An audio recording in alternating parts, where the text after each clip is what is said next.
If I had $1,000,000, if I had $1,000,000, well, I'd buy you a house. I would buy you a house. And if I had $1,000,000, Welcome back on a Sunday morning. I'm looking at Mark Miller over here, who was good enough to dig out this song for us on short notice. Our guests today, yes, all thought that would be a cool thing to play, I guess, for their own reason. You've been hearing a lot lately on this program about the Sheepford Roadbridge, and I guess we're coming to a inflection point, if for lack of a better word, and have three folks here to talk about the Sheepford Roadbridge. And so I want to start out by introducing Keith Goddard and Joan Lenker behind those microphones over there. And, remind folks who haven't been following along, who are just kind of tuning in, what the Sheepford Road Bridge is and where it's located. Well, the Sheepford Road Bridge, first off, thank you for having us. The Sheepford Road Bridge is one of the beautiful historic bridges on the Yellow Breeches. And we are attempting in the last year to save it from being boxed up, removed. We want to preserve it. We're hoping that we can have it open for traffic, but the other alternative is to have it available for a pedestrian crossing. So one of the things that's interesting is certainly the amount of momentum that appears that you've gained since I first became aware of this. And so congratulations for that. The other thing is that, most of what I've heard so far, understandably, has to do with the mechanics, so to say, of making this happen, getting it under the noses of the commissioners, building some awareness and so forth. But, this is going to impact people, one way or the other, and they'll have opinions about it. And so one of the things that we did today was brought in some folks who do have a history with the bridge. And, so all of us probably can remember, some incident in our life that a bridge was either in the background or overhead, or we were on top of the bridge. And I know that I've always kind of been, modestly interested in bridges, have been involved in the restoration of some stone bridges, back in the Philadelphia area. But Keith Goddard, for example, is here and has kind of a relationship with the bridge. Tell us about yours. Yeah, so, most of my career has been spent actually 12 to 13 years in the transportation industry, actually. I spent 12 to 13 years designing roadways, not bridges per se. But I do have that genuine interest in seeing this bridge being restored and kept. One of my really good memories is I have a now 3-year-old son. His name is Nolan. And every day he and I would take him to preschool. And every morning we would go over the Sheepford Bridge Road. And every morning he looked forward to it. That was just part of our routine. And as you know, with kids, they have to have that routine. So every morning we would go over the bridge, and he referred to it as the tunnel bridge. Because if you look at the design of the bridge, it does look like a tunnel that you're about to go through. He even picked up that the bridge deck was open grate, and that he would always often, you could tell when you drive over it. It makes that humming sound. It makes that humming sound, and he always looked forward to that. Sadly, when that day came, when they actually had to close the bridge down, trying to explain to at the time 2, and even now 3-year-old, that we could not go over the bridge, he was very sad.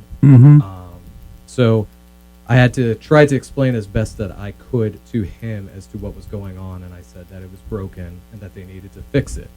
He actually responded back with, "Dad, I have money in my piggy bank." And I thought that was like a really cool, unfiltered, immediate response that you couldn't make that up. And so for that, I really want to see that we do something with it, because I do want to make memories with him, take him down there, go kayaking. He's gotten really big into fishing. We have a lake house in western PA that every time we're out there, he wants to fish. So these are the types of memories that I want to create with him, being as little as he is, and then to pass those on to generations that come. Anyway, those kind of stories and that kind of relationship, I think, is really powerful. Yeah, and I mean, aside from that too, I mean the layout and where the bridge is, the setting of it is just pure joy. I mean, when you go there, you can relax, and there's not many places in our immediate area that you can find that place to sit and reflect and just calm. Now, if I have this right, there's actually a park associated with the area adjacent to the bridge. That's correct. So it's probably, so it's like many of us who've had experiences in state parks that have bridge features over their streams. If it was gone, it's not quite the same space anymore. Exactly. So 717-243-1200 is the way to get a word in edgewise. So we're talking about the Sheepford Road Bridge, and what's the best outcome, Joan, that you can hope for in these efforts? Well, hopefully on Tuesday, when they're presented with our information, that we can convince them that there is an interest. We have over 1,200 signatures of people that said that they want the bridge, and this was going back in January when we started with signatures, and we probably would have gotten more if it hadn't been for COVID stopping things. But what we really want to do is find a way to come up with the money. It all gets down to the money. We have ideas for the fundraising efforts. We have looked at many sources within state and federal funds that we could possibly pull from. So ultimately right now we want them to say, okay, we'll keep the bridge and we will work towards finding the money appropriately. And in our proposal, we have all the next steps that we would like to pursue with them. So we really do want to work with them. And a lot of it has to do with really restoring not just this bridge, but all the bridges. They've already restored the Green Lane Farms Bridge. They now have funding available to restore the Slate Hill Road Bridge. And we're hopeful that our bridge, the Sheepford Road Bridge, will be the next one. And after that, there is the McCormick Bridge. There is the Bishop Bridge. And there are many other bridges really on the Yellow Breaches. There was the Craig's Head Bridge that was built from the Bethlehem Still. So there's a lot of unique bridges that really could be tourism. And we feel that the tourism can bring in money for the county and for the state. And of course, there's a lot of historic areas or just activities. And the creek definitely this year has just blossomed with kayaks and inner tubes. And of course, the fishing is always there. And it is a tributary to the Susquehanna River. And there's a lot of money being spent on the Susquehanna River and all the activities and the historic structures along the Susquehanna. We're saying let's take it another step further into the tributary of the Yellow Breaches, and let's broaden that possibility. And we really want them to invest in the northern part of York, which seems to be neglected. So we want to bring that highlight that the area is beautiful, it's country, and it deserves the financial attention that the other areas get. I told you I could introduce you and just go for coffee because you've got all that stuff down pat. So that's great. 717-243-1200 is the way to go get a word in edgewise. Let's go to the phone and welcome Marty to Garden Talk. Good morning. Hi, how are you? I'm good. You're on the air. So I'm calling in because I live very close to the bridge. And quite frankly, I grew up in northern York County. I left and went away to college. But I came back and I live here now because it's a fabulous area. And this is just a great place to live. And I'd really like to see it continue to be this great place that it is and all the things that it has to offer people. And when you look at it, I mean, Cumberland County is the fastest growing county in Pennsylvania right now.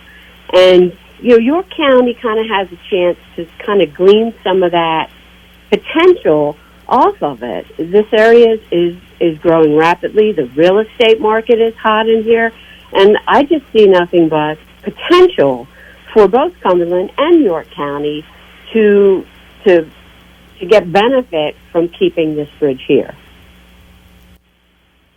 Okay, well, that sounds like a compelling reason for you to be involved. And so I was just wondering, most of the folks have, a story. So we understand a little bit more how the bridge adds value and nuance and so forth to the area that you live.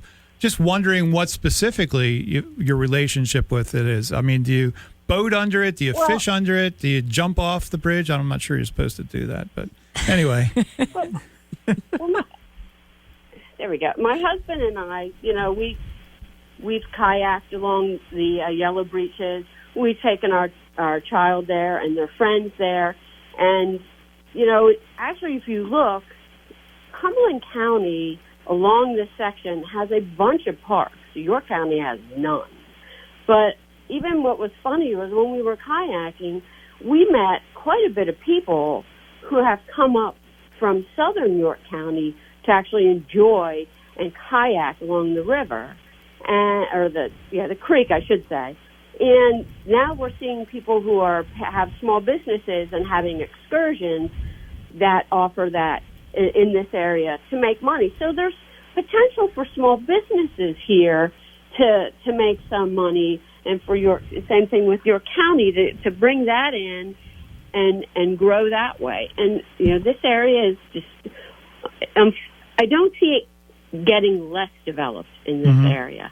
I see it getting more developed in this area. It's just a matter of when that's going to happen. So the pressure on this northern York area is going to increase.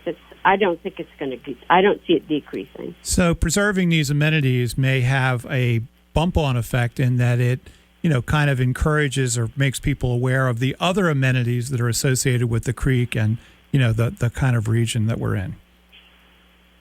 So, Marty, thanks so much for checking in, and thanks so much for listening. Yep. We're talking about the Sheepford Road Bridge, and, we haven't quite mentioned as often the Yellow Breeches Creek, which is kind of one of the iconic streams in our area. So, as a kid, I visited with my grandmother in Hanover, and we never came as far up as Mechanicsburg or that area, but my grandmother had male friends who I would hear stories about. They're going up to the Yellow Breeches Creek. So the Yellow Breeches Creek has always, in my mind's eye, been kind of this golden place, right? And of course, even if you get the Pennsylvania Fish Commission publication, it's frequently featured in there.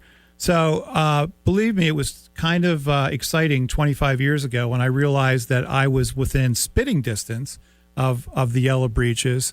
And, we're talking about preservation. It's just remarkable to me, even in the 25 years that I've been here, with the development that has occurred in the region, the stream still appears to be, high quality and that kind of destination for folks who, are interested in, particularly fly fishing, which is what that's all about. So, Joan Lenker, and now switching seats is Dave Sorbello. Dino, that's the Dino. Dino. Welcome, Sorbello. Dino. So I told you, you didn't hear me say I'm famous for butchering names. So we're talking about the Sheepford Road Bridge. So just out of curiosity, does good old cards and letters get you any traction? We had invited people to do that in the beginning part. Yeah. And we have the signatures from people, but obviously they can write in even now to voice their opinion of whether they would like the bridge to be preserved for traffic or as a pedestrian bridge. Okay. 717-243-1200 is the way to get a word in edgewise. Dino. Yeah. Got it right? Sorbello. And thanks for taking images and video of all this. So I think that'll be kind of cool. It'll probably end up On the website. Say the website. Say the website. The web. Write this down. Right. Put Write this this in the down. lint on your dashboard. www.save sheepfordroadbridge.org. .org. And that's important. We are an organization working very hard to save this bridge. So let me just cut to the chase. You have probably a different sensibility and relationship with the bridge. Tell me about it. Well, I first discovered the bridge when I could first drive a car back in the 70s looking for places to go trout fishing. And I found the Sheepford Road Bridge in the area. And later on in life, after 3 Mile Island, I moved to New York City. And every time I could get away for the last 30, 40 years, I'd come down here, sit by the creek at Sheepford Road. I ended up somehow buying property along the creek and then a house. Now I live right next to the bridge. It just all kind of... Anyway, I just want to see that bridge saved because we really need to have that bridge. There's a strong need. Ever since the bridge was built in the 1800s, the first wagons came across it, and the age of the automobile showed up. It's been needed more and more with each passing day. It's been needed by the police, fire department, school buses. It's been needed by everyone to go shopping and back and forth. It's been needed by ambulances, contractors, repairmen, all these kinds of people. And the use for the bridge steadily increases. With the increasing development that doesn't seem to be able to slow that down, we're going to need the bridge more and more. So we need the bridge. So what seems interesting to me is you seem like a kind of artistic sort of guy. So I would expect, and maybe I'm sure that's part of it, a more aesthetic appreciation for the value of the bridge. But this is really a functional thing. It is, but it's also a strong sense of history because, like I said, it predates the age of the automobile. And when you cross that bridge, you always feel history. There's always just a moment where you take in the whole scope of the time frame that's been there, all the things that have happened, the people you've known that have come and gone, all the things. So many people have personal memories, but there's both a strong historical reason to keep the bridge, a strong personal, like you say, aesthetic reason. You can't replace this bridge with something that's going to look better. You can't do it. This is a beautiful bridge, and of course, like I said, the functional need must be paid attention. So we can't do a hologram of the bridge that we can trot out on special occasions, so. Right? No. Nah. That's hard to drive through that, It would be fine. Somebody can make the case that, well, you live near the bridge. Isn't it nice not to have the traffic coming through? I go, no, I really think the larger picture is more important, and you really need to keep that thoroughfare open people have been depending on for so long. 717-243-1200 is the way to get a word in edgewise. So anyway, in the little bit of time we have left, Keith Goddard's here along with Joan Lenker and Dino Sorbello. So sorry that you're the person that gets the brunt to bear the brunt. Okay. So once again, and we're kind of, like I said at the beginning of the show, kind of at an inflection point. Joan, what's happening on Tuesday that's, important for folks who are interested to know? Well, Tuesday, the county commissioners are going to get a lot of information of the pros and cons of keeping the historic Sheepford Road Bridge, the bridge that we use all the time and we love. This is a bridge that, people enjoy the serenity of the countryside. The bridge and the water is a tourism attraction for the nature lovers. It connects local businesses. It connects the local churches. It connects people to the history in this area. The bridge is history, and it needs to be preserved here and now. And we hope that we have people get involved now because this is a deciding factor of whether the bridge is going to remain in its wonderful, historic, serene setting. So I imagine that most bridges that cross the Yellow Breeches are really part of two counties or have some. Does that complicate the problem at all? Yes. We literally have to go back and forth from one county to the next. They kick it back and forth to each other all the time. So it's like the child. Like when I was in trouble, it was your mother's kid. That sort of thing. Both counties need to know that they still have a responsibility after over 100 years. They still have to keep that bridge going. It's like they can't just back off and say, well, we don't need it, we don't have enough money, oh, well, it's York County's problem, well, it's Cumberland. It's like they all have to come together. And so the other thing is, I wonder, we've been talking about things that I buy into easily: the aesthetics, the historicity and so forth of the bridge. From a practical standpoint, is it an important artery or would it have been an important artery for emergency services and some of those other things that we typically don't like to think about? So we have that issue. We have the utilities. They have literally blocked the road now going down to Sheepford Road Bridge in Fairview Township. So now the utilities cannot be serviced. And we are on water and sewer. So when we lose electricity, we lose all of our critical assets in our homes. We don't have phone. We don't have water. We just can't flush the toilets. We, don't have any of that.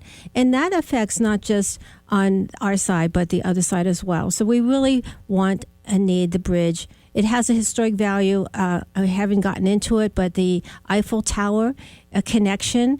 If you get on our website, you can see where Phoenixville, Pennsylvania, the founder of where it started, the Walnut Street Bridge, the Green Lane Farm Bridge, and the Sheepford Road Bridge, all tied together with the history of the Eiffel Tower. And again, the website that folks should check out to get more thorough and granular information?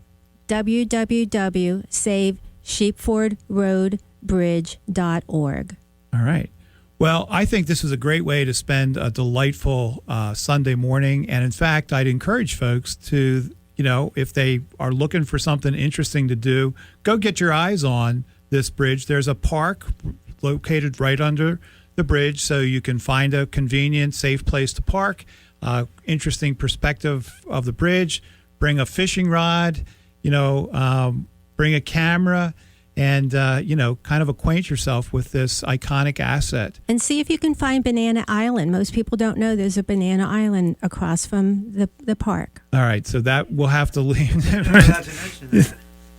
So the cat's out of the bag. So we were off the air when you said that. I'm just teasing. Hey, that's our show for the week. Thanks so much, you guys. Keith Goddard, Joan Lenker, and Dino Sorbello. Thanks so much for coming in, and thanks for being a good sport. Thank you so much. That's our show for this week. Remember, thanks for your calls. Thanks for listening. Well, stuff happens, so they'll have to call back next week. But pull up a chair, invite a friend, pour a cup of coffee, and join us next week for Garden Talk here at your home of country favorites, Country Gold 1000 and AM 1480. Have a great week, and take care.